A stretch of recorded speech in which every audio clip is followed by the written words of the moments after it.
Right, we are live. Okay, thank you very much, sir. So we're going to call to order the Finance Committee meeting for December 29th, 2021 at 5:33 p.m. We called this meeting. We have a couple of items we wanted to make sure that we had an opportunity to discuss prior to a vote. What the major one being the change of our payroll company. I think we wanted to get that in place for the cutover of the new year. I think that's probably the best time to switch payroll providers. So we have foregone our normal monthly reports. Those will resume in January, the tail end of January. However, if I can, Chris, I know you forwarded the financial reports to all the board members, so I would encourage board members to take a look at the financial reports. And if you're able to, Chris, please work with Ontario to have those posted under the village's website so that if any residents would like to see it, they have access as well. I want to briefly pause to say thank you to Ontario as well for everybody for joining on this holiday week. I guess we need to start off with a roll call. So I will start. Trustee House is present. Trustee Brown. Present. Trustee Steve. Present. Okay, and then we will begin with the Pledge of Allegiance. So I pledge allegiance to the flag of the United States of America and to the republic for which it stands, one nation, under God, indivisible, with liberty and justice for all. Okay, we'll take a brief moment for prayer. Heavenly Father, we just thank you for this day, this meeting of the minds. We ask that you oversee our community, our village, in the holiday season, that no hurt, harm, or danger come to anybody within the sound of our voice. In Jesus' name we pray, amen.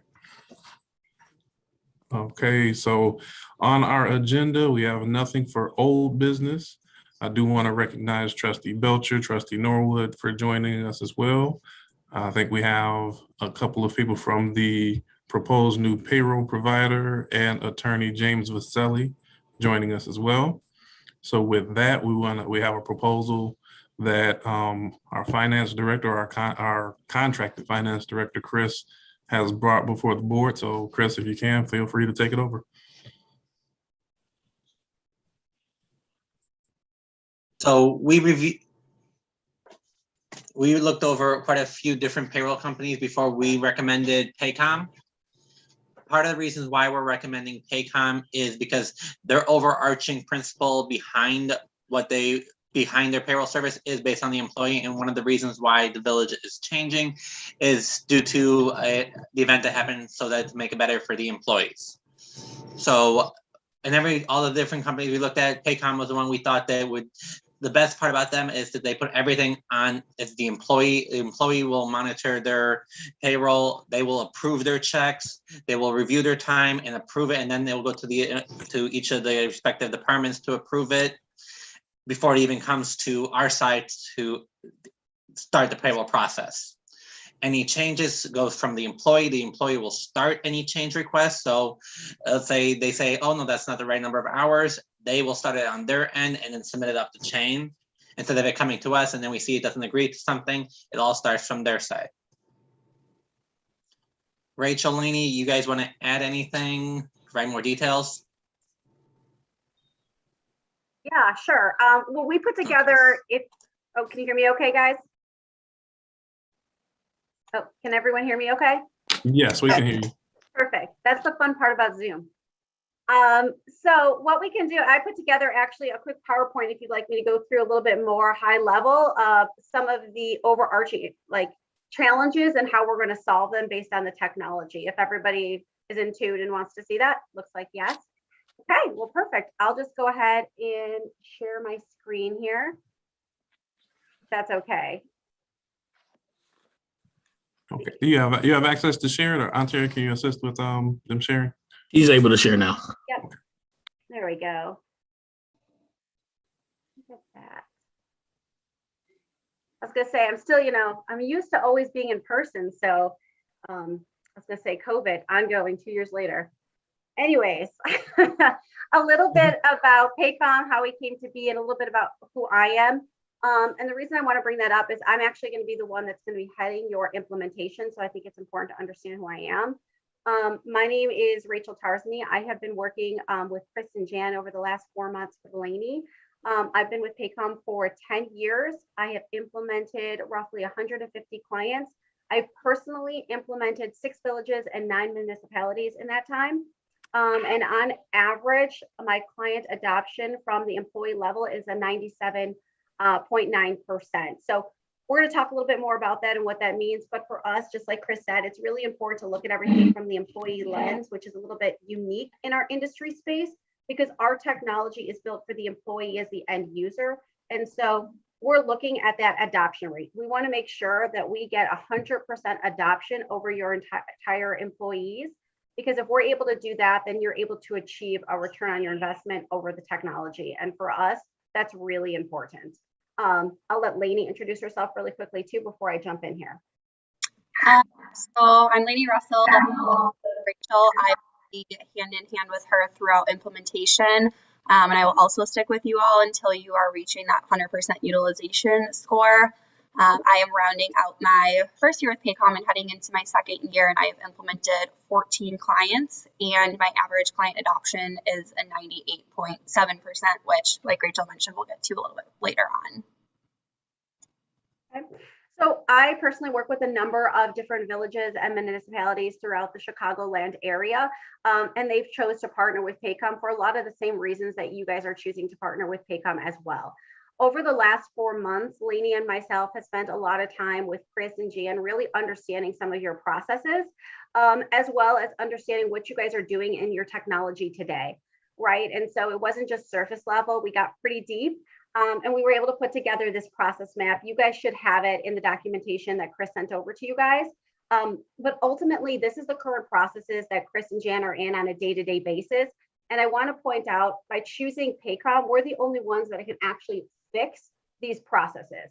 Because at the end of the day, I think we can all admit that you can create better automation, right? Like you can automate when you start to look at some of these boxes here, but what you're not going to be able to do is get rid of a lot of those dotted lines, because what that is the middleman. So unless you're choosing a technology that is a proprietary single database solution focusing on the employee as the end user, you're never going to be able to get rid of Chris and Jan being the middleman and doing all of that additional data entry, which is what is happening today, right? So if you look at your employees experience, your 100+ employees, this is what they're doing on a day-to-day basis. My picture isn't that great.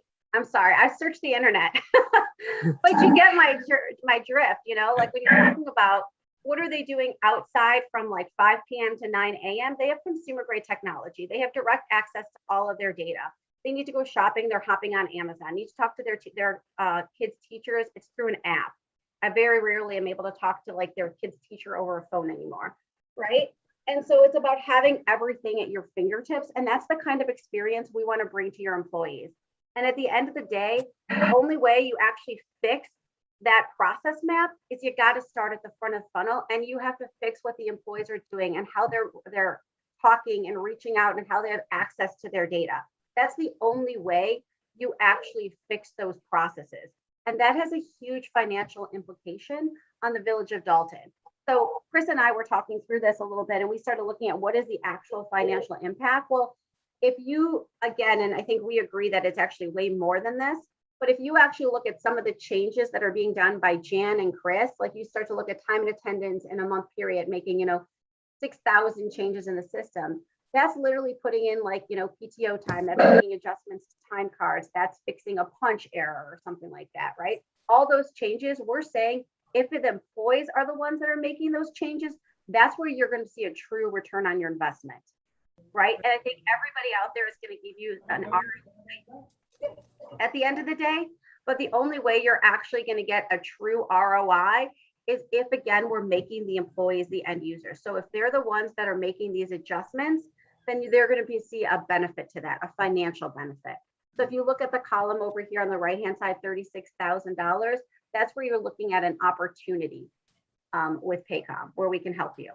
So if you look at over here, so this is a direct data exchange. So this is an ROI in your system. You're going to have access to it. This is another village that I currently work with. I pulled their stats from You can see on here January through July, so just in a 6-month period. And you start to look at the changes that the employees are making in total in a 6-month period, employees, almost 8,000 changes to the system.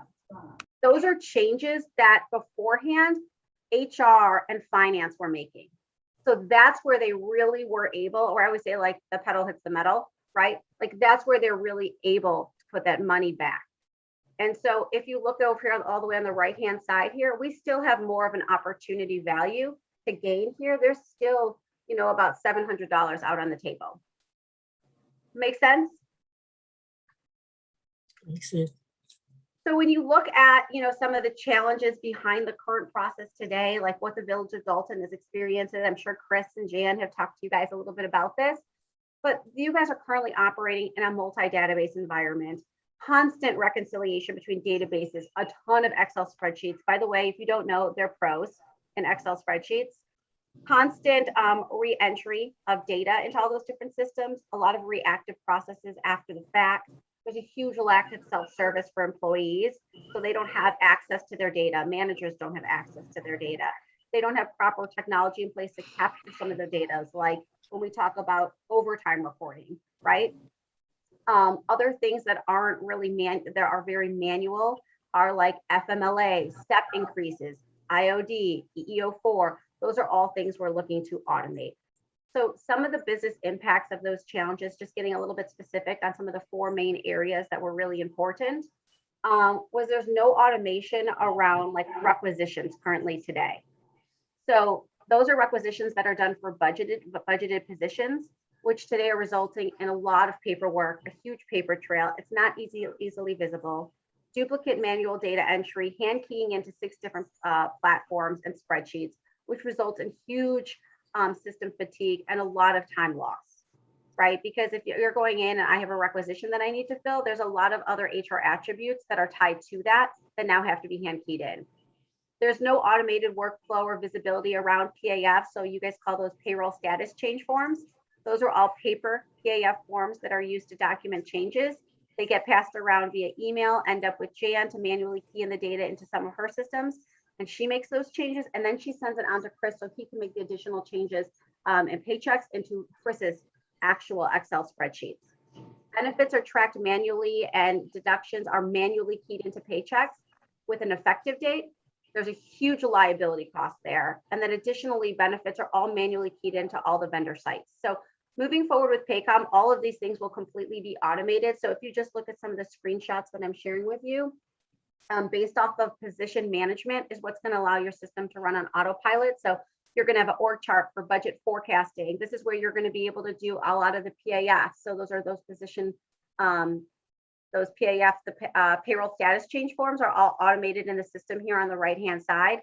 So every single change is now tied to an HR attribute. So now in Paycom, moving forward, which is different than paychecks, all of those HR attributes are tied to that job versus that individual.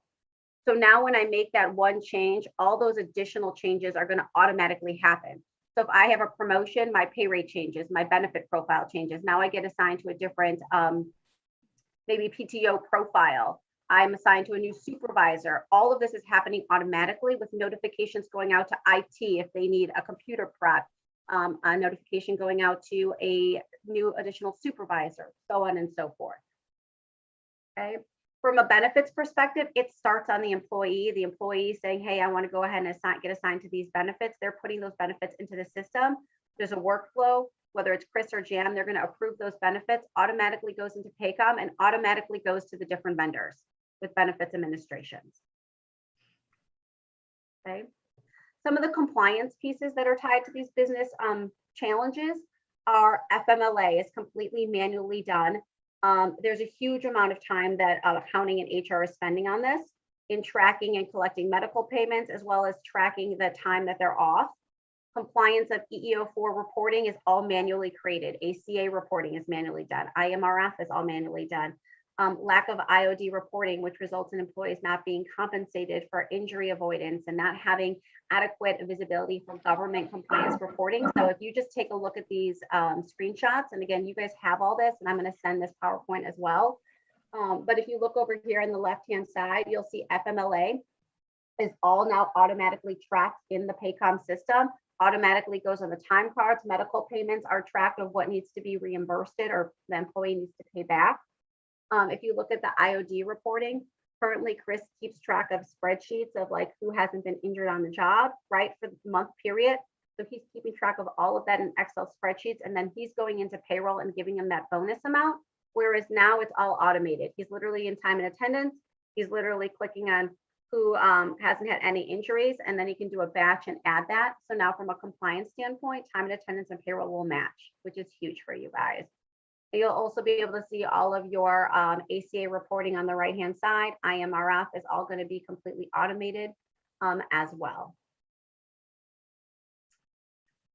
Additional challenges, huge for Jan is onboarding. That's probably Jan's biggest bottleneck for the HR department. So onboarding is completely manual. Moving forward in Paycom, this will all be completely automated in the Paycom system.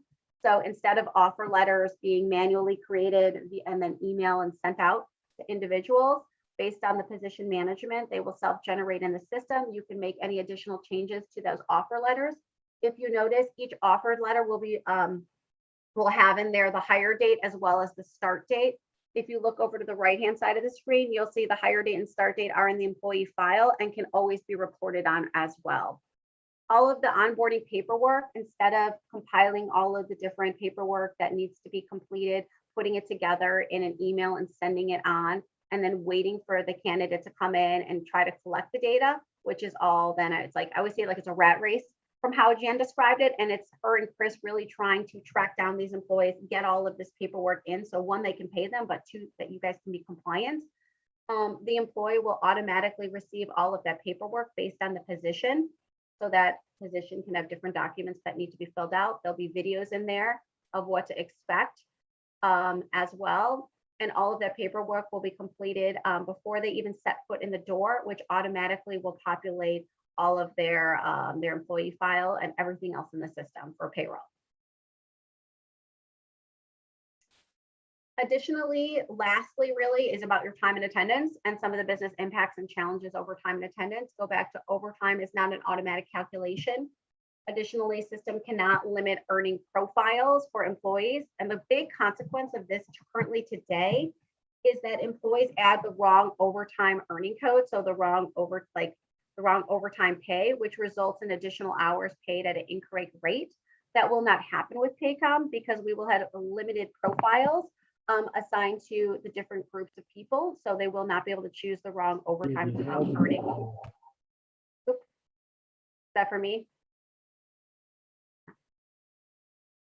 Managers have no easy visibility to tardiness, which results in not being able to have a rewards or a proper disciplinary process, all of which will now be automated in the Paycom system, and inconsistent scheduling processes based on each individual union, which results in a lack of visibility. So again, all scheduling will be tied into the Paycom system. The employee will have access to that via their app. So they'll be able to see their schedule. They'll be able to see their punches that they're punching in on.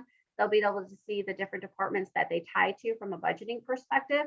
And they'll be able to see what their gross pay is going to be before pay even is obviously submitted, all on their time card. Additionally, they currently have no visibility into PTO as an employee. So certain comp time buckets are not capped, resulting in managers giving additional comp time, which ultimately can result in employees getting paid a higher rate. System does not notify employees of missing punches, which results in managers spending hours updating and fixing punches, which is not only taking them away from their job, but is a huge liability and a bottleneck for Chris in the payroll process. And there's a lot of insufficient reporting. So moving forward in the Paycom system, all employees will have access to their own PTO. They'll have access to it directly on their app as well. They'll go ahead and can request their time off right from the app. Certain PTO buckets will be capped, so they can't get additional or too many accruals added to it. The system will also now notify employees when they forget to punch in or out. This is huge because, again, this is a huge bottleneck when it comes to payroll. So all of this is now going to be in real time. So employees will receive the notification right on their phone. They'll go in, they'll say, oh, I forgot to punch in. This is the time I was here at. It'll go to their manager, supervisor, and they'll go ahead and approve it. So now you're going to have real-time labor reporting that's going to be available to you. So when you start to look at what the employees' current processes versus today, we're looking to give them that same consumer grade technology they have outside. So everything they can do on the computer, they will now be able to do in the app for all employees, managers, supervisors, admin users. So quickly, really quick, just to kind of talk a little bit about the architecture and kind of why the choice was Paycom. It had everything to do with the employee strategy, as Chris talked about. So we're the only proprietary single database on the marketplace today, which means we're the only ones that have 100% accountability over our entire infrastructure. And so because of that, we're really focused on employee and usage adoption strategy. Because I think at the end of the day, you can pick the prettiest technology out there, but if there's no adoption strategy, there's no return on your investment at the end of the day, right? And so for us, how are we able to ensure that success, ensure that deployment and that transition goes well, goes back to our technology and our service model. So I am not just a sales rep at Paycom. I'm actually the project manager over implementation, kind of what's kept me around for 10 years. I love seeing everything come to fruition. Ultimately, at the end of the day, you might call it selfish, but my feet are held to the fire. So I don't want someone blowing up my cell phone. So I want to make sure that everything we talk about are solid solutions and that are going to work for you guys. So I will work with my transition specialist. We actually will build out the entirety of your system. So not just the crux of it, we're building out every single workflow. We are actually building and putting everything into your Paycom system. And then we are actually training you on how to use your system. That is a huge, huge difference in our industry.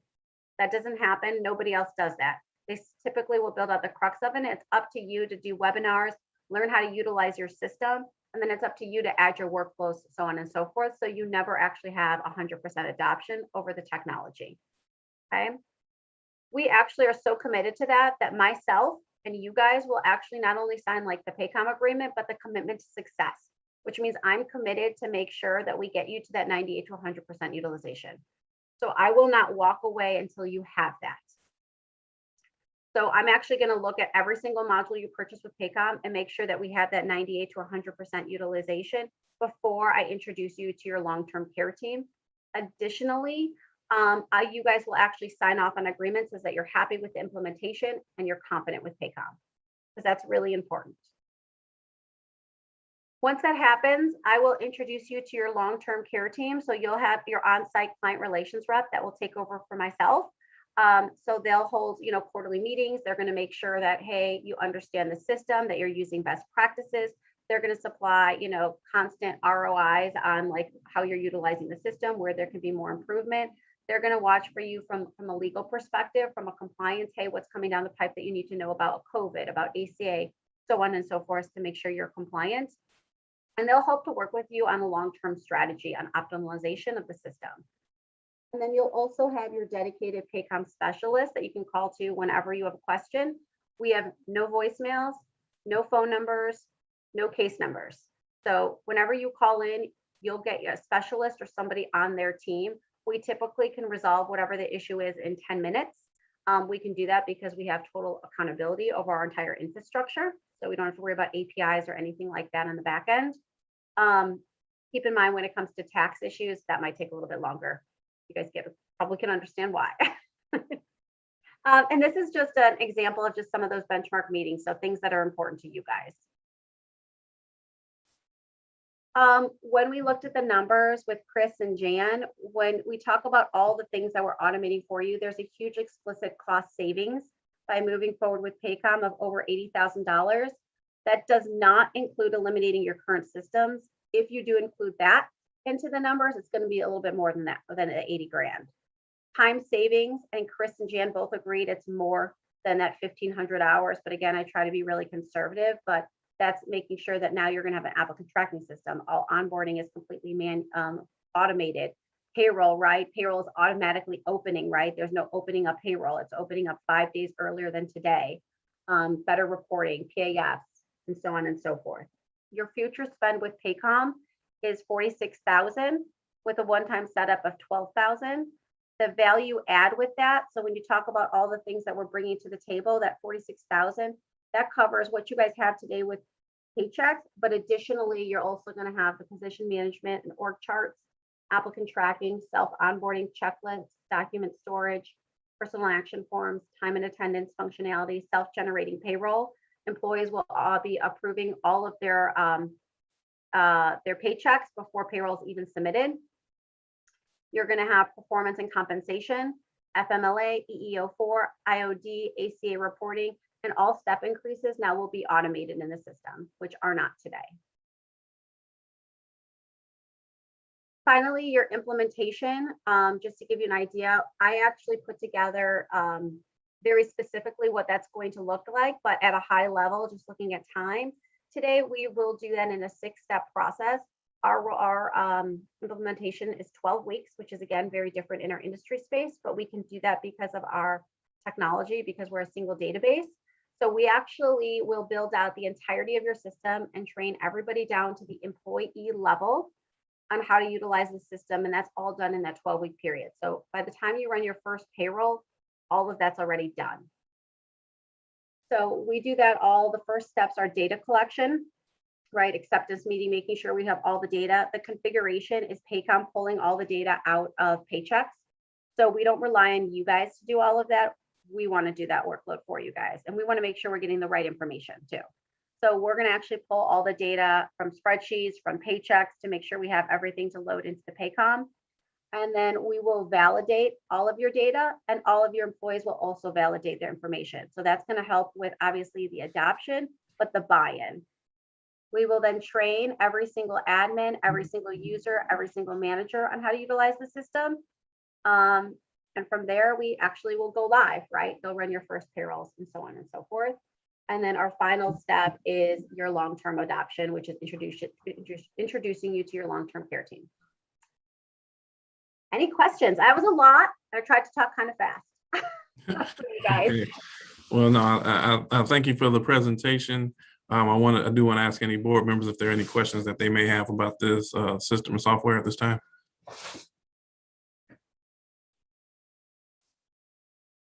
Okay, going once, Yeah, twice. Trustee, Oh yeah, Trustee Norwood. I just want to know, when would this be effective? When would they be effective? When would they start? Sure. So once you have your final vote, we will start that next week. So I think it's like the second week of January. Your go live date would be March. Okay. All right. Thank you. That's it. Any additional questions?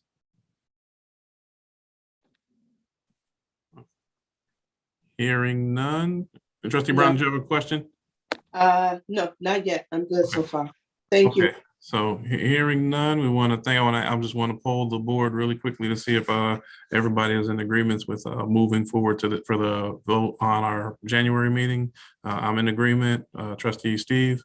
Yes, I'm in agreement. Okay, Trustee Brown. I'm in agreement. Trustee Norwood In agreement. and Trustee Belcher. Okay, we may not have Trustee Belcher, but it looks like we have. Yes, I'm in agreement. I'm sorry. Okay, that's 5 agreements. Trustee Holmes is absent, so that would be our 6th one. But we want to thank you guys for your presentation. We'll look forward to working with you, it seems, in the near future. All right. Thank you. Look forward to it. All right, thanks. Everyone. Okay, take care. Okay, yeah, for those who may have tuned in, we're going to go to our next agenda item. The next 2 items are a redevelopment agreement for a TIF extension as well as a Class 8. Both items are on the Finance Committee meeting for discussion. I think Attorney Vasselli will kind of give us an overview. These items will then carry forward when we close this meeting into the next one for a vote if the board is okay after the discussion with moving forward. So having said that, I will ask Attorney Vasselli if you would be okay with just giving some overview for both items, the work that you've done, and Attorney Vasselli has done a lot of work on both items. So I want to appreciate the work that he's been doing and see if you can kind of describe it to the board. Thank you, Trustee. So happy holidays to everyone, and thanks for giving me the time here tonight. So there are 2 related items, and they both deal with properties and existing properties on Sibley Boulevard. The 2 economic development matters are the amendment extension of a redevelopment agreement with LFI Location Founders for the plaza on Sibley and extending a Class 8 incentive, recommending the extension of a Class 8 incentive for the food for less in the same plaza. These are related matters. In each instance, requesting party cited high Illinois and Cook County taxes in seeking the incentive. To the extent that you have questions regarding the amendment to the redevelopment agreement, I'll field them, but bear in mind that the amendment was initially 2 or 3 paragraphs when presented to the mayor and the board and had no representations or protections to the village. We added certain covenants to make them, meaning the developers, prove up that they actually took steps under the prior agreement and made them commit to at all times adhering to the village code as part of this redevelopment agreement. The legislation for the Class 8 is generally self-explanatory. And remember, it's always ultimately up to the decision of the Cook County Board to grant a Class 8 or Class 6B or 7C incentive. It is strong deference given to the village board if it's to be granted. If there are questions about the finances, I don't want to put Chris on the spot, but that would probably fall more into his realm than mine. Regardless, in sum, what the redevelopment agreement would do would extend out the $350,000 a year TIF payments to the developer. Again, the agreement has been augmented.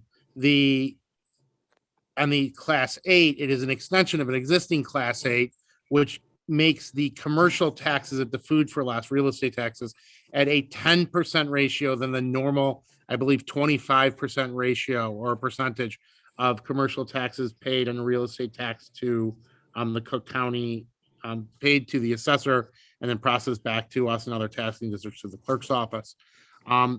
These are standard things, and I'll let it speak for itself. The other thing is we did attach a lot of supporting documentation. It should make sense as to the fact that I literally took the letter that Developers Council put through and made that all the representations and warranties. And I told the Developers Council this. I said, if whatever you put in writing, they're going to rely upon and going forward. And if they don't like it, they're going to reject it. And he sent over the letter, and he's been forewarned that that's going to be part of our official record and a part of this agreement.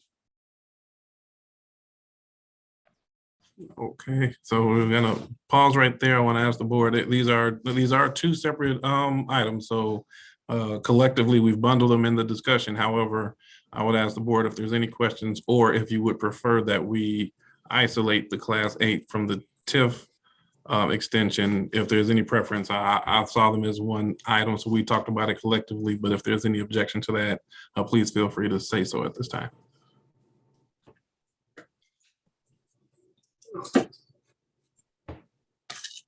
Okay. Any comments, questions? And if, Trustee House, the TIF extension is how long? 3 years. Okay. The agreement initially expired, trustee, if I may, the agreement initially expired in August the 1st. And then it is going to be 2 more payments of $350. They have not asked for an extension of the TIF district overall. They may not. My advice is we cross that bridge when we come to it. Got it. Okay.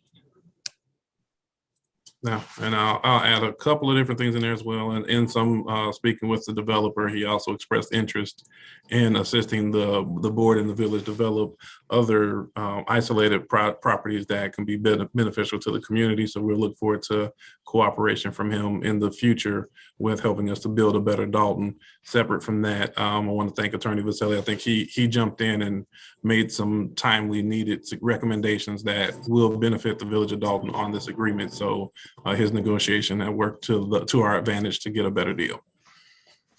Thank you, trustee. Okay. So if I hear any additional questions going once, twice, 3 times, okay, I want to ask the board from here if we're okay with, and then I will talk about timing as well. We did put this up on this meeting because the developer and working in partnership, his advisors highly recommended that this be done before the end of the calendar year for being time sensitive.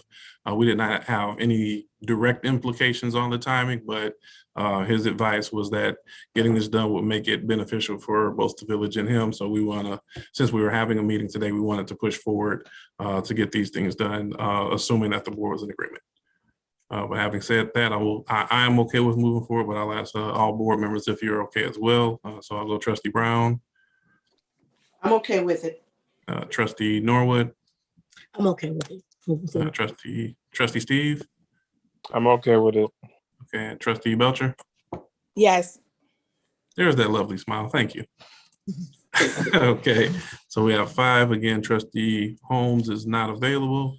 So that brings us to the 5 needed for the move forward with this will carry over into our next meeting. So I believe that should be a short discussion as we've had the information we need. Thanks to Attorney Vaselli for joining us on this with the explanation.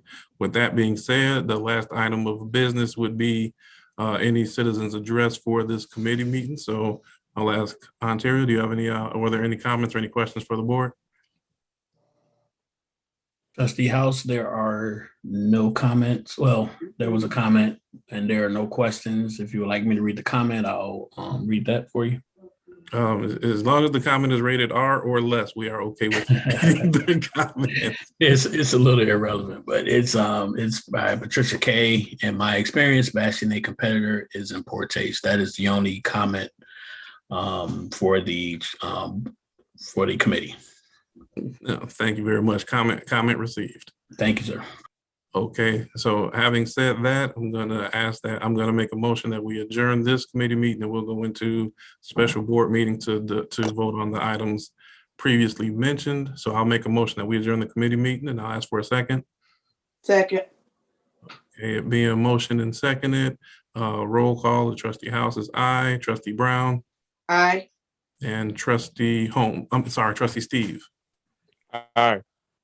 Thank you. As 3 ayes from the committee, this meeting is adjourned and we will stay here to go into our special board meeting, which was scheduled for 6:00 p.m. So we're 10 minutes behind schedule. I do want to acknowledge Clerk Key for joining us and thank you very much. I'll ask Attorney Vaselli, I'm not sure if are you aware, will the mayor be joining for this meeting or? I believe the mayor is going to, mayor's going to be here. She's logging on right now. Okay. And just for the record, starting 10 minutes late to a meeting that's on the same Zoom during COVID in 2021 and the relaxed rules thereof is not a violation of the Open Meetings Act. Okay. Thank you very much. Trustee House, I have a question for you. Yes, so sir. we're going to stay on this Zoom, correct? Yes, sir. All right, let me send a meeting out to all the other participants. Give me one moment. All right, thank you. Okay, thank you.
Trustee House or Attorney, well, let's see. I have a question for you. I'll do my best to answer. If not, I'll defer to attorney. Okay, so because we're keeping this Zoom live, because of the way I have it titled, do I need to retitle this meeting for the board meeting and the finance committee meeting? Is that something I'm required to do or I need to do? I was going to do it anyway, but I just don't want to make it confusing for anyone that want to look at archive footage. For me, I believe that it's sufficient. Attorney Vaselli, if you have any different thoughts, please let them know. Okay.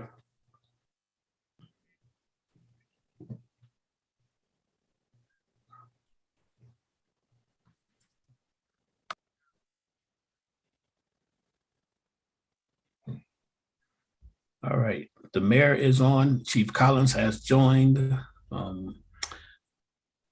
I'll relabel this meeting just to be on the safe side. So just letting you know.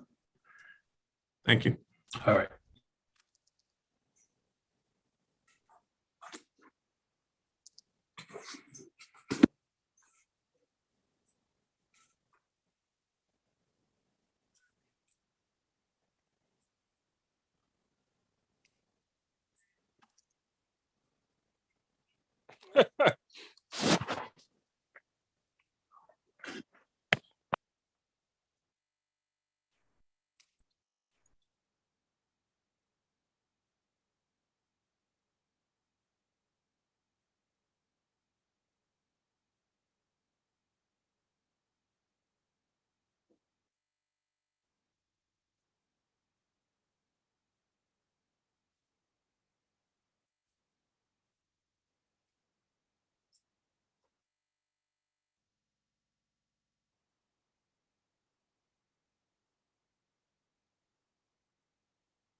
Okay, hello, everybody.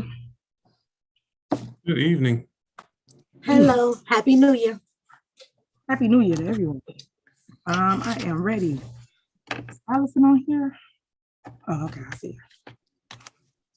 Okay. I'm on. Good evening, everybody. Good evening, Clerk Key. Okay. I would like to call a special Board of Trustees meeting via Zoom live stream on YouTube, Wednesday, December 29th, 2021 at 6:16 p.m. Can you call the roll, Clerk Key?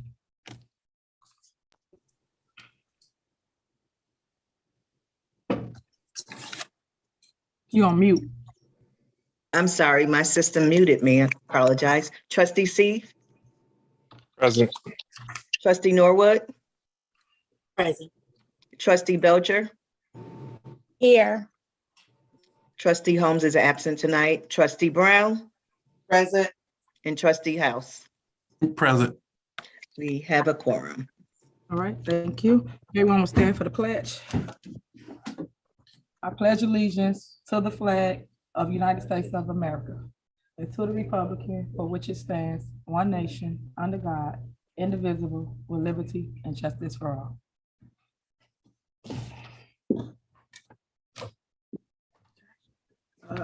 Next, Trustee House, would you like to lead us in prayer? Sure will. Heavenly Father, we just thank you once again for this meeting, for our community. We ask that all be safe throughout this holiday period. In Jesus' name we pray. Amen. Amen.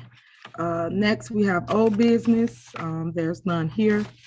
The first thing we're gonna have is going to be new business. So first on the agenda is extension of redevelopment agreement for Location Finders International. Can I have a motion? Their motion? I'll motion to move forward with the extension agreement. Okay, is there a second? Second. Second, Mayor. This is Tammy. All right, there's a motion and second. Any discussion? No discussion. Okay, I got a couple questions as it relates to this. Are location finders international, are they available? Are they on here too or no? They are not on at this moment, no. Okay. Well, I guess, Trustee House, since you put it on, I guess I'll just ask you, maybe you can respond. If you don't know, just let me know. One is, they put this on here due to the fact of what? They just want a extension? Why do they feel they need an extension? Why did it come across the board now? Is your question related to why December versus January, or why do they want an extension? Both. Okay, and we did, and I think Attorney Vaselli kind of touched on this a moment ago. Their request for a tax incentive, similar to the Class 8 as well, was citing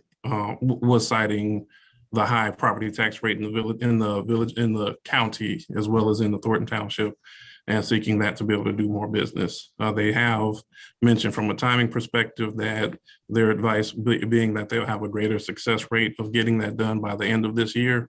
So that's why they requested that we do this in December versus January. Okay.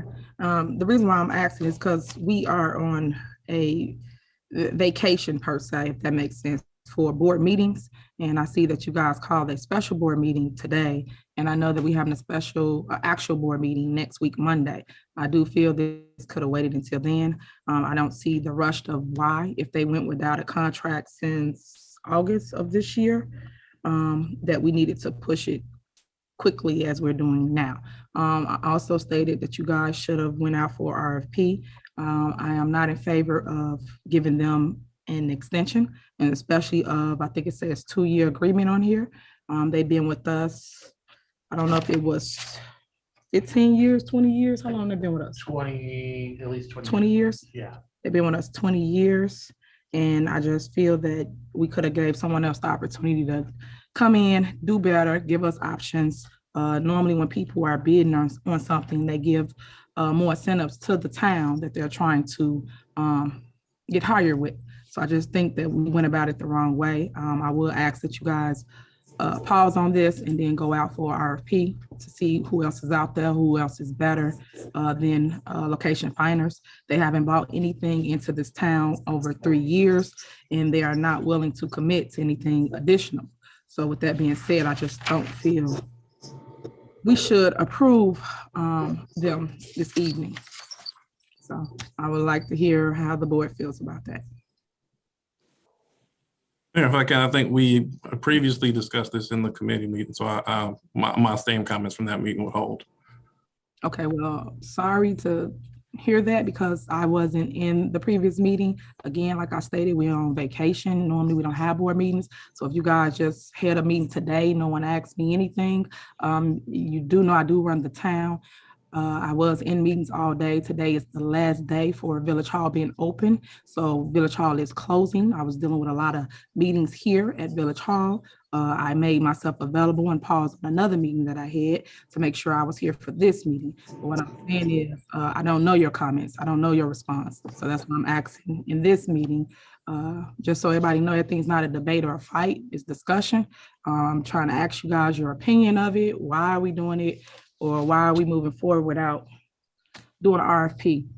I don't understand why we just constantly giving people things and not putting it out for bid so other people can bid on it and we can find something better or suitable for our town. I just think that we did not cross our T's and dot our I's with this. I think you should look more into it. And I am thankful for Jimmy, that's the attorney, for looking this over and finding good things to add to it to make it make sense, even though I'm not for the amount. And what was the amount that they was getting paid before you guys increased it to $350? Do you know that amount? Yep.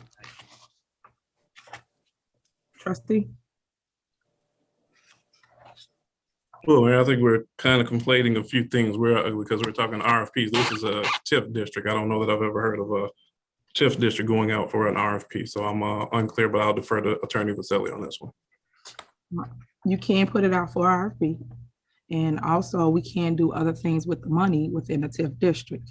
Like I'll just read a statement that I did right for this. First, the village is giving LFI, which is Location Finance International, more money, but not requiring them to do anything else. Let me say this again. LFI is doing nothing to get the additional $700,000. So we're paying them $350,000 per year. This money, this is TIF money. This money can also be used to improve roads. Everybody complain here about infrastructure repairs, things of that nature, build parks for our kids or service centers for our children. But instead, it's being paid out to a developer that has not done anything in 3 years and won't commit to anything else. That's number one that I got a problem with. So that's why I'm telling you all my concerns. Secondly, why wasn't this TIF money given out through a more transparent process, which we just discussed? I know that there are developers in this location at this time, but the citizens demand transparency. This could have been done and should have been done through an RFP, which would create competition and allow the village residents to get the best deal available and not settle for the same old developer who's doing nothing currently. Third, the only protections that we do have in this agreement is from my team, which is James Vasselli, because he took the time to work out and put in provisions in the agreement to make sure that the village will get the best deal under these circumstances due to the fact the trustees wanted to use this company. I still think we should relook at this before voting and giving away village money. We can go another route. We don't have to always go the same route, which it haven't been working for 3 years. I'm not in favor of giving anyone an increase. Jimmy, do you know the amount that was increased since Trustee House can't tell? Yeah, it's $300,000 or $350,000 over 2 years for a total of $700,000. Do you know the amount before that we was paying? No, but I could, if you give me 5 minutes. Okay, appreciate it.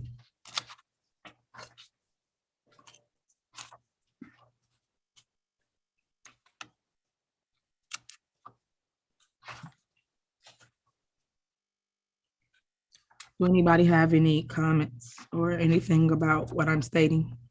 Any input?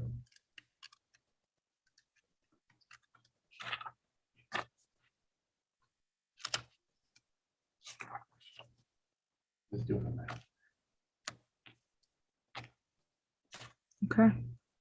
Waiting on him to give me my number.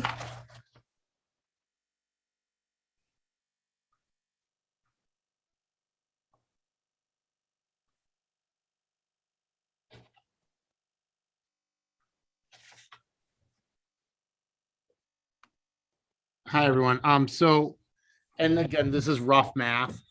The current incentive, provided this passes, will be $8,050,000. With that in mind, the previously provided incentive is $7.350,000 because we're only increasing it with 2 payments of $350,000. Okay, trustees, do y'all have any comments?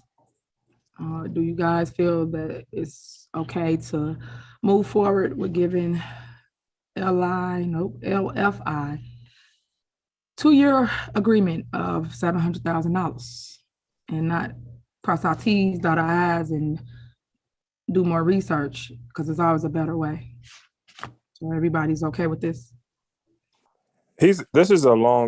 This developer is a long time developer, and he helped develop the Walgreens. From my understanding, he helped develop the Food for Less as well. And he tried to do some things before as far as the Chase Bank, but the board at that time wasn't for it. So I'm okay with it. Let's move forward. Okay, everybody else feel the same? And just for the record, everyone keeps saying long time developer. What I'm stating to everyone is just because someone's been here forever does not mean that we don't need to change it. We need to change it because of the way things have been ran in the village. That's why you see so many new changes to fix our broken issues. One being what I just stated, he haven't developed anything for 3 years, but yet we still pay his salary.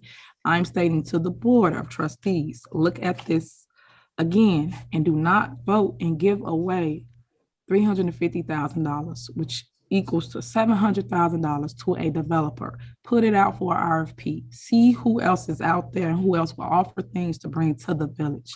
And I'm also stating you can also use the money for other things, such as fix the town. Everyone keeps complaining about infrastructure and how you want to use monies. This is a way to use funds for that as well, but no one is saying they want to do it. You rather pay the developer instead of create programs or do things for kids or infrastructure for people's homes. And then also I would like to increase the salaries of police officers.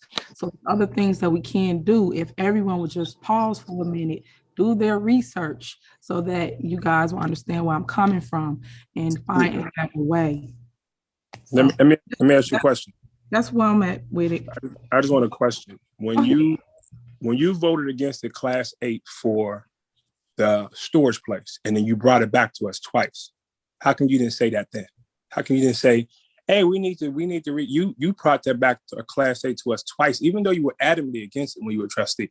So I'm saying you're just not consistent, but hey, I don't want to go back and forth with you. We're on vacation. Summer is because we have a meeting because you guys have to pass your friend through, and that's fine. But what I'm saying to you is, Trustee Steves, instead of always try to combat with me and go back and forth off of votes, because I could do the same thing and pull up your history of your votes and how you would just follow behind Riley Rogers. But what we need to talk about is what I have on the table, which is I'm saying you're constantly voting for this person, LFI. Local Finers International, instead of looking at the facts that I just put on the table so that you can make a sound, concrete decision instead of talking about my voting history. Unfortunately, you may not like it, but I am the mayor now. So you can stop talking about how I voted, what I did. I sit in this seat now. So now my job is to educate everyone of things that I find out and put it on record. That's what I'm doing. Not going back and forth over what you voted, what you did in the past. I don't do that to you. I talk about what's on the table. So let's stick to that. So if everybody's for it, let's take the roll. If anybody got any more comments to say, please put it on record. Other than that, we can vote on it. Can you get my name? Can I say one thing? Trustee, let the attorney, he got something. Can I say one thing? I misspoke on one fact. It is the previously provided incentive is $7 million, not $7,050,000. We created a buffer of, or the amount of the cap is higher than the amount that they would get paid under the agreement. We had a little bit of a cap in there just to go over. I just don't want to mislead the board in any way. So I apologize, but the payment schedule is set forth as an exhibit to the agreement, which is standard in financing agreements, much like the amortization schedule on your mortgage for your home. All right, thank you, attorney. Any more comments or statements? All right, you can call the roll, Clerk Key. There's a motion and second on the floor. Trustee Steve, Aye. Trustee Norwood, Aye. Trustee Belcher, Aye. Trustee Holmes is, I'm sorry, absent. Trustee Brown Aye. and Trustee House. Aye. Motion passed. All right, next on the agenda is renewal of Class 8 proposal, 1000 East Sibley Boulevard, Dolton, Illinois, 60419. I know y'all wrote all that on there, but okay. Is there a motion to approve? A motion to approve. Second. There's a motion and a second. Any discussion? All right, so this is also, I guess, attached to the agreement above to get a Class 8. I know that you guys sometimes vote for certain people for Class 8s and some don't. So hopefully this will pass as well. Most business owners do need a break, and especially as it relates to their property taxes. So call the roll. Trustee Steve, Aye. Aye. trustee Norwood, Aye. trustee Belcher, Aye. trustee Brown, Aye. and trustee House. Aye. Motion passed. All right, next is public comment. Ontario, do we have any questions or comments? We have a few questions and comments. All right, read them into record, please. All right. Ms. Trina Downs, why is there a meeting again?